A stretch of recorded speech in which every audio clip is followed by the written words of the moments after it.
నారాయణాయ. మన అదృష్టం, మన చదువు, ఇంకా మన బలం అన్నీ మన చేతుల్లోనే ఉంటాయని మీకు తెలుసా? ఉదయాన్నే లేచి మన అరచేతుల్లో చూసుకొని ఈ చిన్న శ్లోకాన్ని చదవటం వల్ల మన రోజంతా పాజిటివ్గా ఉంటుంది. శ్లోకం: కరాగ్రే వసతే లక్ష్మీ, కరమధ్యే సరస్వతి, కరమూలే స్థితే గౌరీ, ప్రభాతే కరదర్శనం.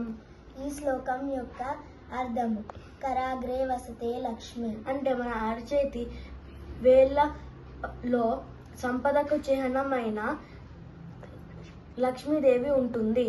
కర మధ్య సరస్వతి అంటే మన అరచేతుల్లో జ్ఞానానికి చిహ్నమైన సరస్వతీదేవి ఉంటుంది.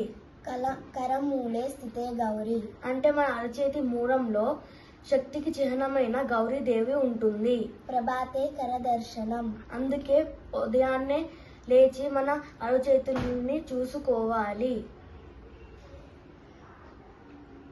రోజు ఉదయాన్నే ఫోన్ లేదా మరీ ఆలోచనలు ఉండకుండా ఉండటం, చేతులను చూసుకొని ఈ శ్లోకం చెప్పటం వల్ల రోజు మొత్తం పాజిటివ్గా ఉంటుంది.